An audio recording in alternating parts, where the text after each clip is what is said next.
بسم الله والحمد لله والصلاة والسلام على رسول الله وعلى آله وصحبه ومن والاه. ربي شرح لي صدري ويسر لي أمري واحلل عقدة من لساني يفقهوا قولي. Frères et sœurs, assalamu alaikum wa rahmatullah. Aujourd'hui, avec l'aide d'Allah tabarak wa ta'ala, on vous parle des ruses du diable. Les ruses du diable. Imagine mon frère ainsi que toi ma sœur que je t'avertis en t'informant que si tu côtoies tel délinquant ou tel criminel, tu finiras inévitablement en prison. Ou bien tu finiras forcément par te faire tuer. Est-ce que quelqu'un de raisonnable prendrait le risque de fréquenter ce type de personne? On est d'accord que non, n'est-ce pas? Très bien. La réponse logique c'est non, je ne fréquenterai pas cette personne. À présent, oublie ces imaginations, redescends sur terre et dis-moi si telle est ta réponse à une situation imaginaire que je t'ai présentée, que dis-tu de la vérité qu'Allah tabarak wa ta'ala nous a annoncée dans son livre concernant Iblis, Satan, qu'Allah tabarak wa ta'ala a maudit dans le Coran. Dans le Coran, Allah tabarak wa ta'ala nous a mis en garde contre le diable à plusieurs reprises. Et il nous a présenté ses ruses afin qu'on connaisse mieux notre ennemi. Chaque musulman et chaque musulmane qui veut se protéger d'Iblis doit prendre connaissance des ruses du diable. C'est normal. Tu dois connaître ton ennemi pour mieux te protéger de lui. Et aujourd'hui, avec l'aide d'Allah tabarak wa ta'ala, on va essayer de mettre les projecteurs sur les ruses du diable. Tout d'abord, sachez que la guerre que le diable a déclarée au fils d'Adam est ancienne. Elle date de quand? Elle date de la création de Adam alayhi salam. Lorsqu'Allah tabarak wa ta'ala souffla la vie à Adam alayhi salam, il ordonna aux anges de se prosterner pour Adam. Ils se sont tous prosternés excepté Iblis. Est-ce qu'Iblis était un ange ou un djinn? Dans le Coran, c'est écrit Illa Iblis kana min al-jinn, n'est-ce pas? Ça a toujours été un djinn. Mais il n'était pas mauvais. Et il vivait en compagnie des anges. Et il a refusé de se prosterner pour Adam alayhi salam. Et cela par orgueil. Il a refusé. Et qu'est-ce qu'il a dit dans le Coran? Qala ana khayrun minh, khalaqtani min nar wa khalaqtahu min tin. Je suis meilleur que lui, tu m'as créé de feu et tu l'as créé lui d'argile. Lorsque notre ancêtre Adam ouvrit les yeux, il se vit couvert d'un grand honneur car les anges s'étaient prosternés pour lui. Mais il trouva également un redoutable futur ennemi qui le menaça et qui menaça d'ailleurs ses descendants de corruption, de déviation, etc. Allah tabarak wa ta'ala chassa donc Iblis du paradis à cause de son orgueil.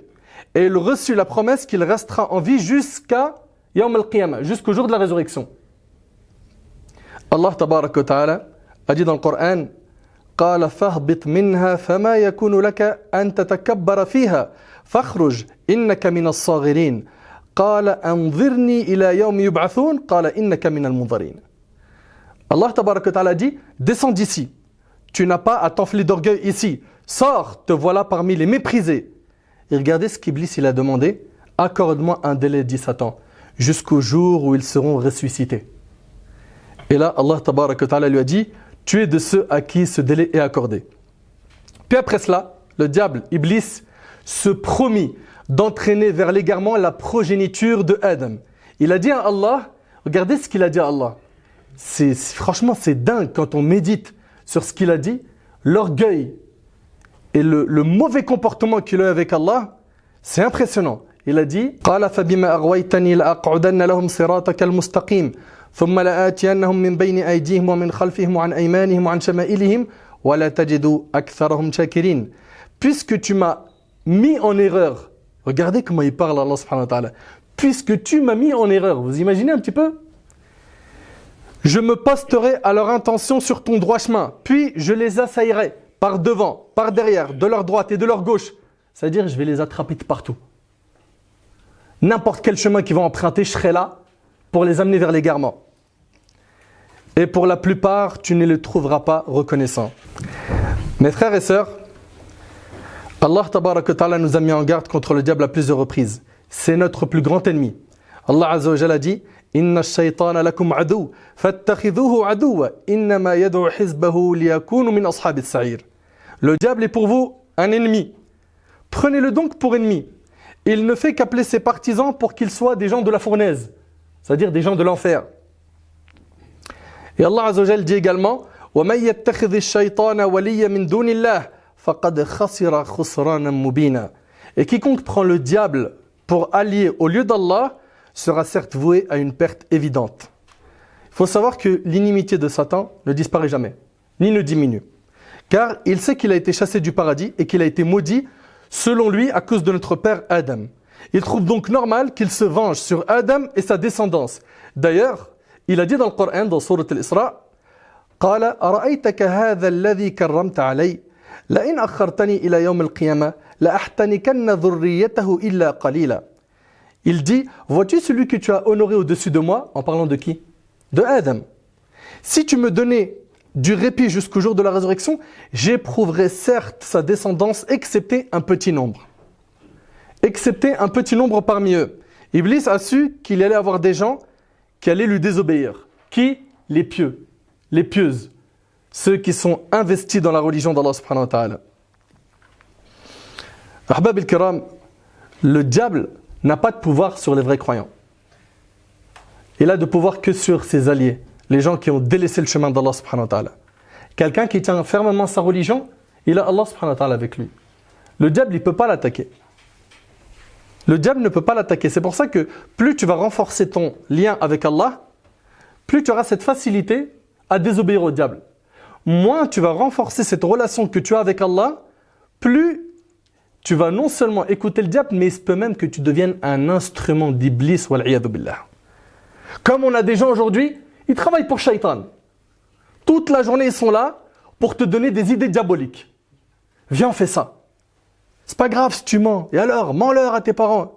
Après, on va se faire un bon kiff. Et donc, qu'est-ce qu'il va faire? Il va planter plein de graines jusqu'à avoir des gens qui bossent pour lui. Qu'Allah il nous en préserve. Sachez donc que le diable, il va tout faire pour corrompre les fils d'Adam. Ce qui intéresse le diable, c'est le chemin de la vérité, le chemin des croyants. C'est pour cela qu'il va aller voir celle qui veut porter le hijab. Il va dire, mais tu fais quoi là? Mais regarde comment t'as une belle chevelure. Qu'est-ce que tu caches? T'es belle. Tu peux mettre en valeur cette beauté. Celui qui va aller à la mosquée. Qu'est-ce que tu vas à la mosquée? Prie chez toi. Et puis, attends, mais il y a le match. Il y a le Real contre telle équipe. Pourquoi tu vas aller prier à la mosquée?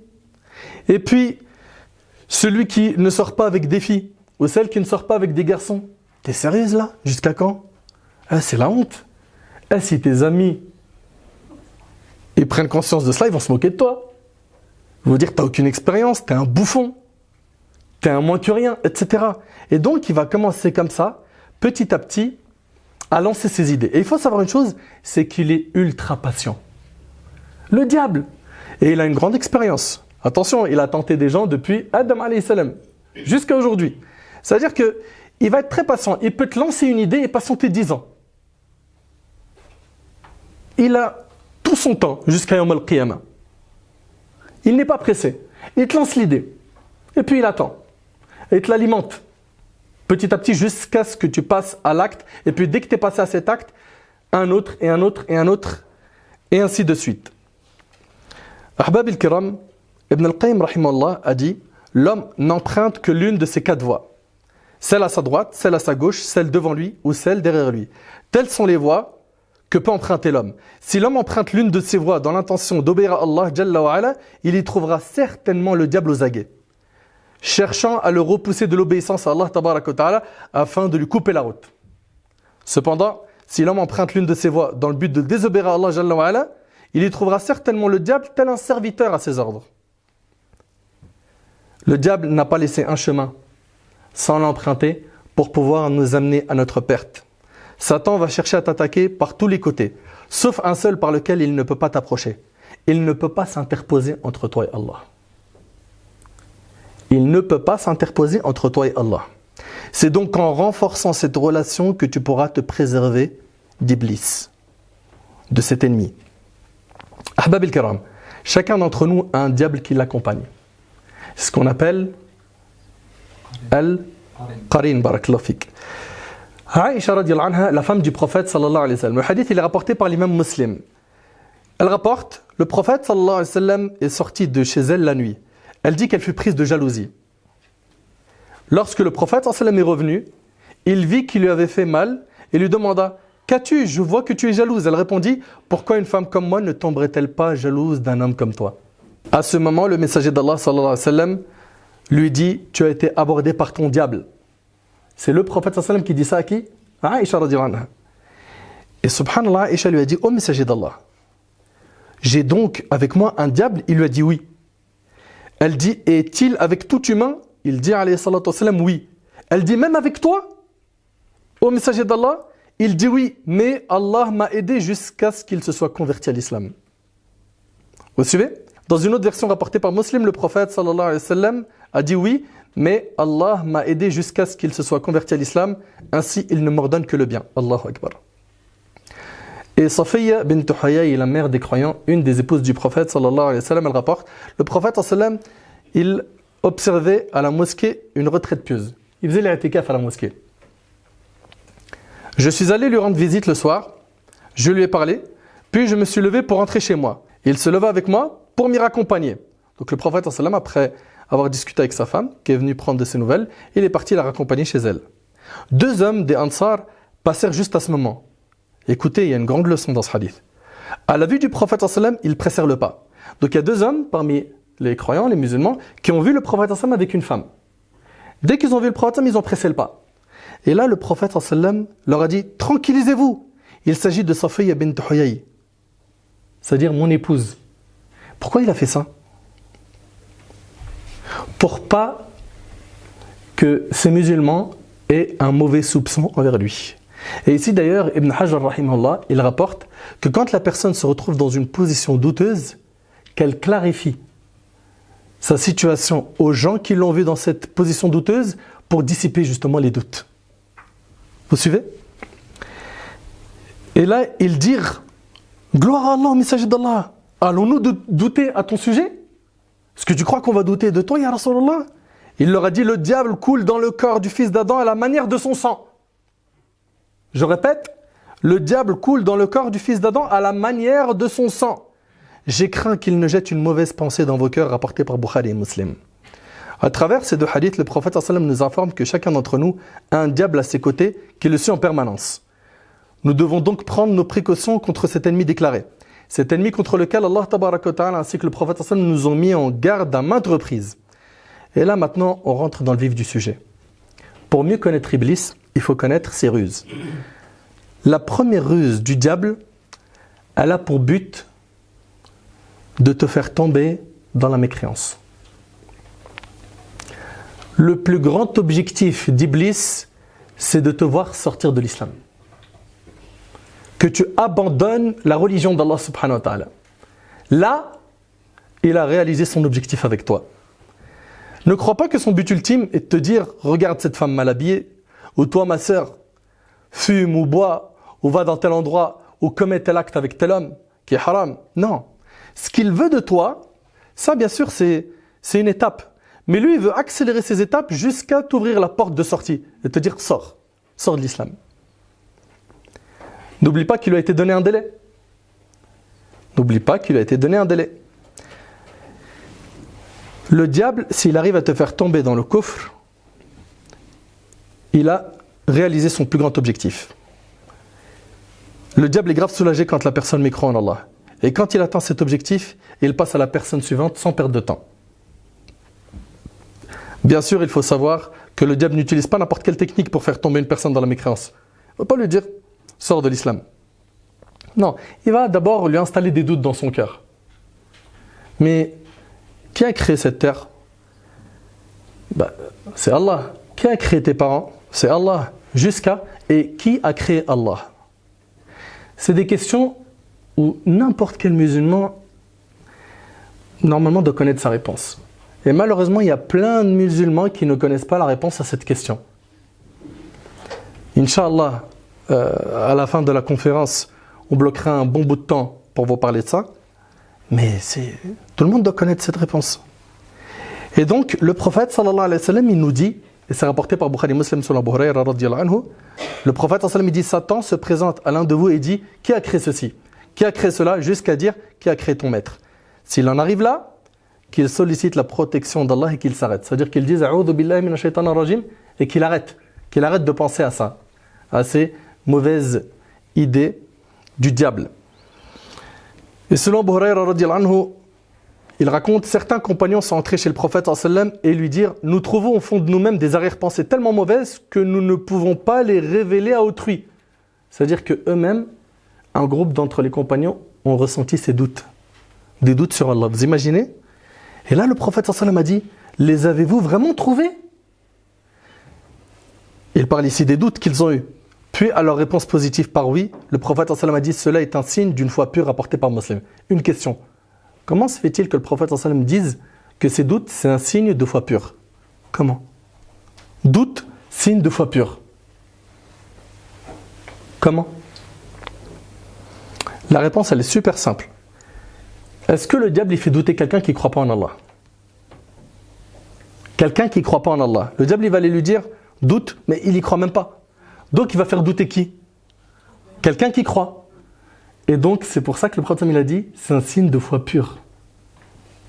Vous suivez?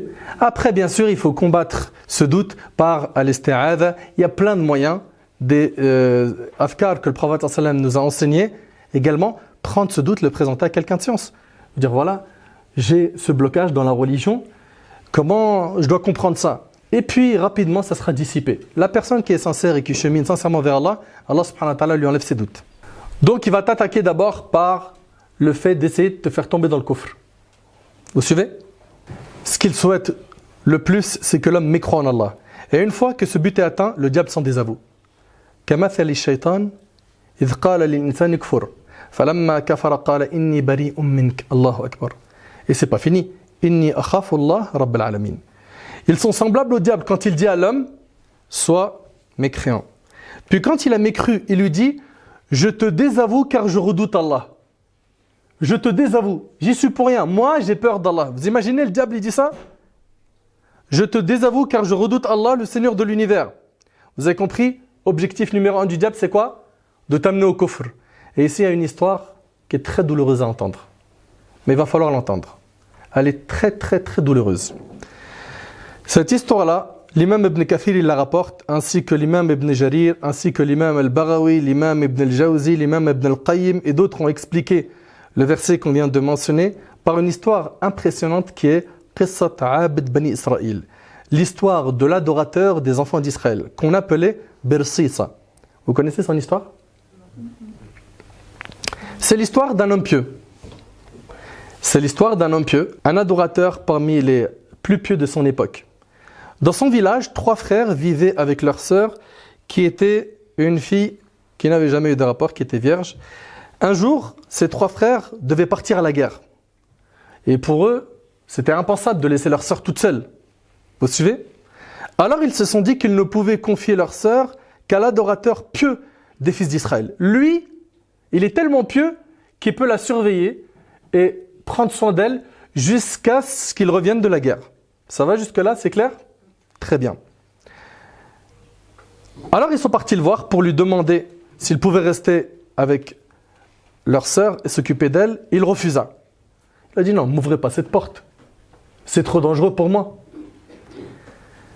Ils ont alors insisté et insisté, mais l'adorateur continue à refuser jusqu'à ce qu'il a accepté. Voilà la première porte à laquelle va taper Iblis. Il y en a sûrement qui vont se reconnaître à travers cette histoire. Combien de fois tu as refusé d'aller en soirée avec tes amis ou en chicha et ils ont fini par te convaincre et tu t'es retrouvé avec eux? Et toi, ma soeur, combien de fois tu as réussi à esquiver le fait de sortir avec un tel et avec un tel, mais comme c'était un loup, il ne t'a pas lâché jusqu'à ce qu'il t'a convaincu et tu as fini isolé avec lui alors que ce n'était rien d'autre qu'une tactique diabolique. Donc cet adorateur pieux continue à refuser. Mais les 3 frères continuent à insister, ils ne l'ont pas lâché jusqu'à ce qu'il a accepté. Il a été d'accord, mais à une condition. Qu'est-ce qu'il leur a dit? Il leur a dit, ma condition, c'est qu'elle ne reste pas avec moi dans la même maison. Construisez-lui plutôt une maison à côté de la mienne. Vous suivez? Donc il prend ses précautions. Il dit, dans la même maison, ça ne va pas la tête. Vous lui construisez une maison, et puis je fais au mieux. Les 3 frères ont accepté la condition de l'adorateur. Ils construisirent alors cette maison pour leur sœur, puis partirent à la guerre. C'est à ce moment-là que le diable a commencé à bouger ses pions dans ce grand jeu d'échecs qu'il a joué avec cet homme. Qu'est-ce qu'il lui a dit? Il lui a chuchoté des maudites insufflations bien déguisées, en lui ouvrant les portes du haram et en lui faisant désirer la récompense d'Allah et en lui faisant comprendre que ce n'était qu'un bien. Regardez mes frères et sœurs, c'est pas ce qu'on voit aujourd'hui. On voit aujourd'hui des gens qui vont abandonner jour après jour plein de pratiques religieuses. Pourquoi? Parce que le diable il lui dit mais quand même il y a un intérêt. Et puis de cette manière-là tu t'intègres. Et puis de cette manière-là t'es un musulman on va dire plus ouvert, plus open, etc. etc. Et l'autre, enlève ton hijab, sinon comment tu vas te marier? Et puis fais telle concession, et piétine tel ordre religieux, etc. Vole, tu vas délaisser ton poste, ils t'ont mis à la porte comme un malpropre. Récupère un petit peu ton haq, ton droit.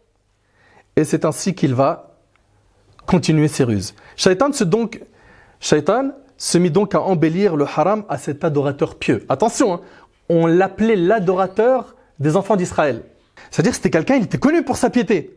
C'était pas n'importe qui. Et il a commencé à le piéger. Il lui a dit, où est le mal si tu lui déposes à manger, comme tu le fais tous les jours, et t'attends juste un petit peu, afin qu'elle sorte le récupérer, au lieu de t'en aller tout de suite sans attendre. Il a dit, il est possible qu'un animal passe et mange cette nourriture. D'où t'en sais qu'elle récupère le plat? Attends juste qu'elle ouvre la porte, une fois qu'elle a récupéré le plat que tu lui as donné, rentre chez toi. L'adorateur s'est dit, bah oui, franchement, il y a quoi comme mal à faire ça? Il n'y a aucun mal. Et à partir de ce moment-là, il prenait la nourriture, il la posait devant la porte de cette femme, il tapait à la porte, il attendait juste le moment de sa sortie, puis s'en allait directement sans même la regarder. Mais une fois, il finit par la regarder. Et là, première mission du diable accomplie. Un regard a été échangé. Satan intervient à nouveau et lui a dit, où est le mal si tu lui déposes son repas à l'intérieur de la maison? Quoi? T'as pas confiance en toi? C'est pas t'es qui? S'il y a quelqu'un de crédible dans ce village, mais c'est toi. T'as peur de quoi? Tu es l'adorateur pieux qui craint son Seigneur. L'adorateur prit alors la nourriture et entra chez elle. Et sachez mes frères et sœurs que ces différentes insufflations du diable étaient des étapes très très longues. Soyez-en sûrs. Le diable est très patient, surtout avec les pieux. C'est un pot de colle. C'est un pot de colle. L'adorateur pieux allait donc lui déposer à manger à l'intérieur de la maison, puis s'en allait directement. Puis l'étape suivante, Shaitan lui a dit, où est le mal si tu restes un petit peu avec elle? La pauvre, ça fait longtemps qu'elle ne voit personne. Elle parle avec personne. Reste avec elle, parle avec elle de religion. C'est ce qu'on veut aujourd'hui. Ma soeur, pourquoi tu parles avec lui? Il me réveille pour le fajr, mon frère. Il m'envoie tous les jours un hadith de Riyad al-Salihin le matin. On dit les invocations du matin et du soir ensemble. Et puis le soir aussi, il me snap ses plats. Il n'y a rien de mal. Pourquoi t'es dur, Akhi? Donc voilà, il lui dit, reste avec elle. Fais-lui des rappels religieux. Miskina, elle est toute seule. Elle est abandonnée. T'as peur de quoi? T'es une montagne, t'es solide. Regardez cette montagne, comment elle va pas tarder à fondre. Et subhanallah, c'est ce qu'on voit aujourd'hui. Hein. C'est ce qu'on voit aujourd'hui. Tu vois, un homme et une femme, ils sont en train de discuter dans le haram. Il n'y a aucun cadre religieux respecté. Et puis quand tu leur dis, mais qu'est-ce qui se passe? Il dit, frère, j'ai pas d'arrière-pensée. Mliha hadi, pas d'arrière-pensée, zid. Et puis, on compte se marier. Va taper à la porte comme un bonhomme. Mais il faut qu'on se connaisse. Que je sache, elle est plutôt sushi ou maki. Et puis il va commencer à creuser son dossier jusqu'à ce qu'il va se retrouver à commettre l'irréparable avec elle. Subhanallah, le diable lui insuffla de manger avec elle. C'est ce qu'il fit. Il dit, regarde, tu lui fais des rappels, t'es pieux, tu restes avec elle, elle est toute seule, mesquine. T'as mangé avec elle, touche-lui la main, mesquine. Aucune tendresse, aucun câlin. Elle ressent un vide cruel. Il lui a touché la main. Peu à peu, je vous brûle les étapes. Cette complaisance est née entre eux jusqu'à ce qu'ils se sont embrassés. Et ça, ce sont les pas du diable. Allah tabaraka wa ta'ala nous a mis en garde contre le fait de suivre les pas du diable. Allah tabaraka wa ta'ala dit, Ya ayyuhalladhina amanu, la tattabi'u khutuwat ash-shaytan. Wa man yattabi' khutuwat ash-shaytan, fa innahu ya'muru bil fahsha'i wal munkar. Ô vous qui avez cru, ne suivez pas les pas du diable. Quiconque suit les pas du diable, celui-ci ordonne la turpitude et le blâmable. Subhanallah, vous voyez d'où il est parti et où est-ce qu'il est arrivé? Est-ce que ça s'est terminé là? Satan continue à lui embellir cette fille et au final, vous savez tous ce que recherchait le diable. Il s'est retrouvé à commettre la fornication avec elle. Wala'iyadu billah. Inna lillahi wa inna ilayhi raji'un. Ce qui m'attriste et ce qui déchire le cœur, c'est qu'il y a aujourd'hui des musulmans et des musulmanes qui ont normalisé ce péché, qui provoque la colère d'Allah. Suite à cet acte abominable, la fille tomba enceinte. Et elle accoucha. Shaitan est parti plus loin. Il lui a dit, écoutez, hein, c'est impressionnant. Il lui a dit, tue cet enfant. Tue-le. T'imagines si tu le laisses en vie? On va savoir que tu as amené cette femme à tomber enceinte et avoir un enfant. Qu'est-ce qu'ils vont dire les frères quand ils vont rentrer? S'ils l'apprennent, ils vont te tuer. La seule solution, c'est que tu te débarrasses de cet enfant sur le champ. C'est ce qu'il fit, il tua son fils. Après que Satan l'ait poussé à commettre ce crime, il alla le travailler à nouveau en lui disant, tu penses vraiment que cette fille ne va pas te dénoncer à ses frères? Tu penses ça? Tu penses qu'elle ne va pas les informer que tu as forniqué avec elle et que tu as tué son enfant? Et il s'est dit, que faire? Le diable lui a dit, tue-la elle aussi. Allahu Akbar. Et c'est ce qu'il fit. L'adorateur pieux a forniqué, puis a tué son propre fils, puis tué cette fille. D'un homme parmi les adorateurs les plus pieux de son époque, il est devenu fornicateur criminel. Les jours passaient, jusqu'au jour où les trois frères furent de retour. À ce moment-là, Satan délaissa l'adorateur et se dirigea vers les trois frères pour s'occuper d'eux à leur tour. Il les informa que l'adorateur digne de confiance, à qui ils avaient confié leur sœur, avait forniqué avec elle, puis qu'il avait tué son enfant, etc., etc. Les trois frères furieux partirent immédiatement attraper l'homme à qui ils avaient confié leur sœur. Ils lui dirent « Ouvre-nous sa tombe ». Puis, après qu'ils aient vu leur sœur tuée avec un bébé à ses côtés, ils traînèrent l'adorateur sur son visage, puis l'ont crucifié. Ils l'ont crucifié. L'adorateur de Bani Israël, il est crucifié. Est-ce que c'est terminé? Non.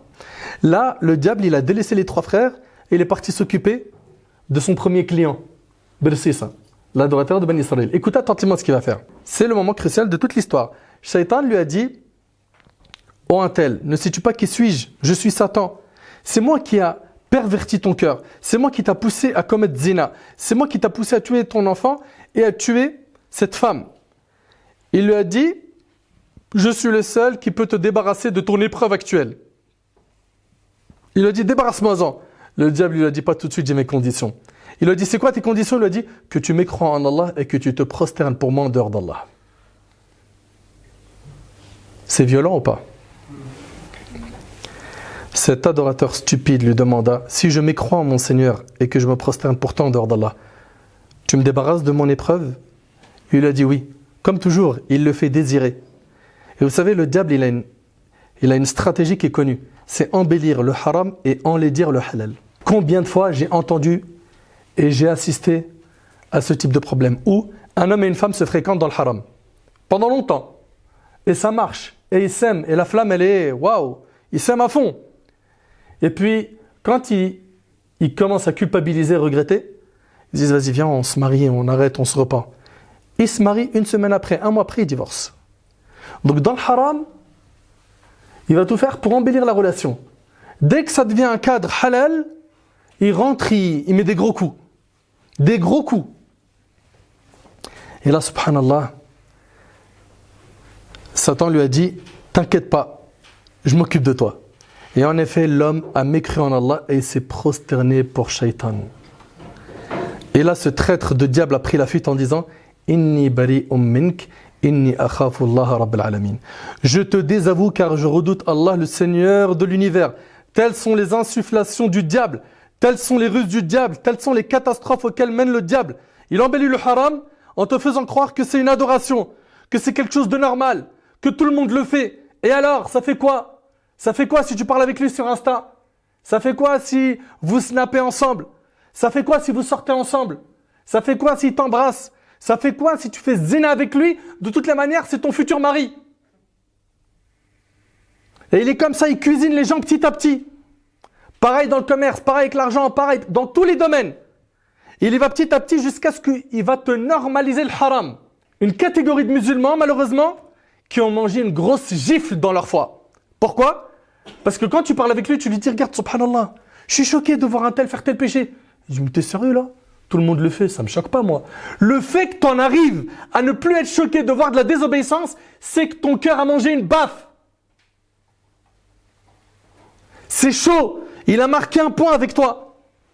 Vous êtes là toute la journée à regarder les matchs de foot et à vous dire, regarde, sans compter les pronostiqueurs et les gens qui mettent de l'argent haram, qu'Allah les guide. Ils sont là à inviter les autres à mettre de l'argent sale pour dire qui va gagner les paris foot, etc. Ils sont là à surveiller tous les buts qui sont marqués. Et toute la journée, le diable, il lui met des lucarnes. Toute la journée, le diable, il lui met des petits ponts. Il le met à l'amende. Il l'emmène loin, très loin de la religion. Et ce qui est malheureux, c'est que les gens trouvent ça normal. Pourquoi? Parce que la norme, c'est ce qui a été fixé, selon eux, par les gens. Allah tabaraka wa ta'ala dit wa in tuti' akthara man fil ard yudilluka an sabilillah. Si tu suis la majorité des gens sur terre, ils t'égareront du sentier d'Allah. Nous, on ne suit pas la masse, on n'est pas un troupeau de moutons. On suit Allah subhanahu wa ta'ala et son messager alayhi salatu wassalam. Allah tabaraka wa ta'ala il dit wa zayyana lahum ash-shaytanu a'malahum fasaddahum 'an as-sabil fahum la yahtadun. Le diable leur a embelli leur action et les a détournés du droit chemin. Ils ne sont pas bien guidés. Subhanallah. Le jour du jugement, après que les gens soient entrés au paradis et ceux de l'enfer en enfer, quand les gens ils seront en enfer, Allah tabaraka wa ta'ala nous dit que le diable, il va faire un discours aux gens de l'enfer. وقال الشيطان لما قضي الأمر إن الله وعدكم وعد الحق ووعدتكم فأخلفتكم وما كان لي عليكم من سلطان إلا أن دعوتكم فاستجبتم لي فلا تلوموني ولوموا أنفسكم ما أنا بمصرخكم وما أنتم بمصرخي إني كفرت بما أشركتموني من قبل إن الظالمين لهم عذاب أليم. Allah Ta'ala il dit, et quand tout sera accompli, le diable dira, voilà son discours. Deux points, j'ouvre les guillemets, là c'est le diable qui va parler. Certes, Allah vous a fait une promesse de vérité. Tandis que moi, je vous ai fait une promesse que je n'ai pas tenue. Subhanallah. Vous étiez là, en train de suivre le diable aveuglement. Mais Ali, je fais, plus tard, tu te repentiras. Quand tu te marieras, tu te ranges. Pas tout de suite, tu es encore jeune. Je n'avais aucune autorité sur vous, si ce n'est que je vous ai appelé et que vous m'avez répondu. Ne me faites donc pas de reproches, mais faites-en vous-même. Je ne vous suis d'aucun secours et vous ne m'êtes d'aucun secours. Je vous renie de m'avoir jadis associé à Allah. Certes, un châtiment douloureux attend les injustes. Mes frères et sœurs, le diable ne lâche pas l'affaire avec le fils d'Adam. Il a un énorme souffle et son expérience est grande. Il a tenté des millions de personnes avant nous. Il a commencé depuis l'époque de Adam, il ne s'arrêtera qu'à la fin des temps. Il a déjà tenté plusieurs communautés. Il sait, de par sa grande expérience, comment corrompre le fils d'Adam. Et il n'est pas le seul. Il est assisté par d'autres diables qui vont étudier la personnalité des gens. Au point de savoir qu'un tel aime ceci et cela. Il déteste ceci et cela. Il veut ceci et cela. Et la cible la plus importante pour le diable est le croyant pieux. Celui qui aime Allah et son messager. Celui-là devient sa priorité. Et il essaye de l'attaquer et son objectif est de le faire tomber dans l'une des 7 choses suivantes. La première, on a dit, c'était Al-Shirk ou Al-Kufr, l'association à Allah ou la mécréance. S'il n'arrive pas, il doit être trop solide. Il passe à la deuxième attaque, celle de te faire tomber dans l'innovation Al-Bid'a. Al-Bid'a, c'est quoi? Ibn Taymiyyah rahimahullah, il dit Huwa kullu ma laysa alayhi dalilun shar'i. C'est tout ce qui n'a pas de preuve, de fondement dans la religion. D'accord? Donc il va te faire prendre un chemin qui n'est pas celui du prophète sallallahu alayhi wa sallam. S'il n'arrive pas avec le kufr et le shirk, hop, deuxième itinéraire, c'est de t'emmener vers l'innovation. Vous suivez?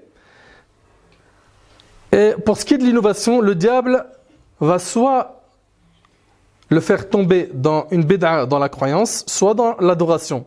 Et généralement, ceux qui innovent dans la croyance innovent dans les adorations. Par exemple, le fait de croire que Ali méritait plus le califat qu'Abu Bakr. Et sachez que le diable préfère l'innovation au péché. Il préfère l'innovateur à l'alcoolique et le fornicateur. Sufyan al-Thawri rahimahullah a dit le diable préfère l'innovation que la désobéissance, car certes on se repent de la désobéissance, mais pas de l'innovation. Parce que celui qui est dans l'innovation, il est persuadé qu'il est sur le droit chemin. Donc, rappelez-vous de ça, Allah barik fikum. C'est qu'il va t'attaquer par 1. Al-Kufr. 2. Il t'attaque par quoi? Par l'innovation. L'innovation. Mes frères et sœurs, sachez avec conviction qu'Allah ta'ala n'accepte pas le repentir d'un innovateur jusqu'à ce qu'il se repente de son innovation. Et celui qui commet des innovations accuse indirectement le prophète d'avoir trahi le message d'Allah subhanahu wa ta'ala. Allah ta'ala dit dans le Coran Al-yawma akmaltu lakum dinakum wa atmamtu alaykum ni'mati wa raditu lakum al-islam dina. Aujourd'hui, j'ai parachevé pour vous votre religion et accompli sur vous mon bienfait et j'agrée l'islam comme religion pour vous.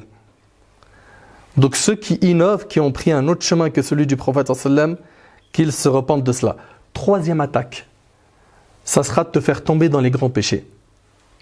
De te voir tomber dans l'alcool, la drogue, le vol, de devoir tomber dans la zina, la fornication. Il va te faire sentir que tu es capable. Et il va te faire sentir que tu n'es pas capable d'arrêter ce péché. Et que ce péché que tu commets est superbe, que c'est un kiff. Et pour tout savoir, sachez que ces péchés commis ne sont pas une joie à 100%.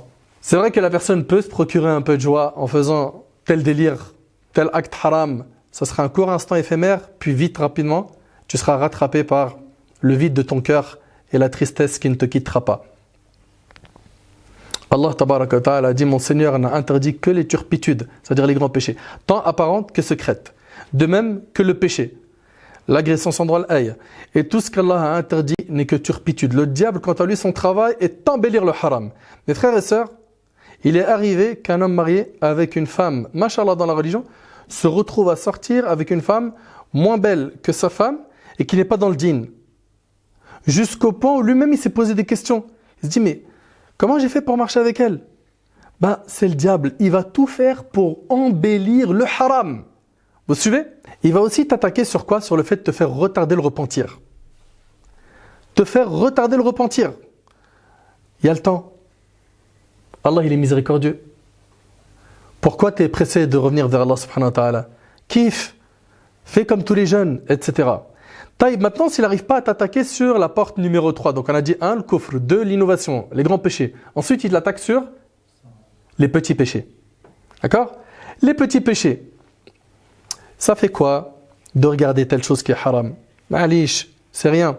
Sahl ibn Sa'ad, il rapporte que le prophète sallallahu alayhi wa sallam a dit: prenez garde aux petits péchés, car les petits péchés ressemblent à un groupe de gens qui descendent dans une vallée. Chacun d'eux amène une petite branche d'arbre jusqu'à ce qu'ils apportent de quoi faire cuire leur pain. Ainsi, une personne contre qui les petits péchés comptabilisés s'accumulent périt. Rapporté par l'imam Ahmed. N'oubliez pas que les montagnes sont constituées de gravier et que l'océan est composé de gouttes d'eau. C'est pareil pour les péchés. Un petit péché par-ci, un autre par-là. Il ferme les yeux, et tout de suite, qu'est-ce qui se passe? Le cœur se noircit jusqu'à ce qu'on passe une nouvelle étape, c'est celle du grand péché. Taïb, il n'a pas réussi avec les petits péchés. Il va t'ouvrir une porte où je pense, à mon humble avis, qu'un paquet énorme de musulmans est tombé dedans. C'est Bab al-Mubahat. Allahu Akbar. Il va t'ouvrir la porte de toutes les choses autorisées. Fais pas de péché, va faire du shopping. Balade-toi dans les magasins. Surfe sur le net à regarder ce que tu peux acheter. Il va t'ouvrir ce qui est autorisé, les portes autorisées. Écoutez bien, il va t'ouvrir les portes de ce qui est autorisé, jusqu'à te noyer dedans. Et franchement, on n'est pas dedans. À perdre énormément de temps sur les choses qui sont autorisées. Manger, ce n'est pas haram. Toute la journée, il est devant le frigo ou dans des restos.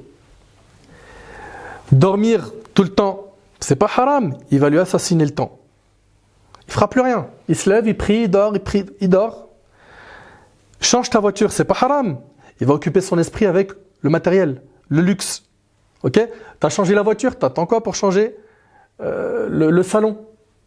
Et puis regarde la cuisine. Tu as vu les cuisines équipées qu'il y a maintenant? Allez, fais plaisir à ta femme. Ça, cervelle, il n'y a que ça. Et ça, c'est une ruse du diable.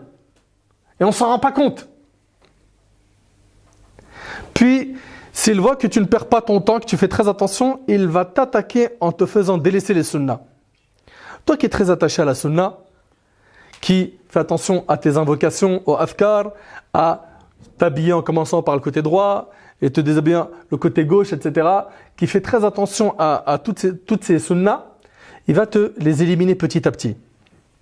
Ok? Et il va te faire tomber dans ce qui est makruh, détestable.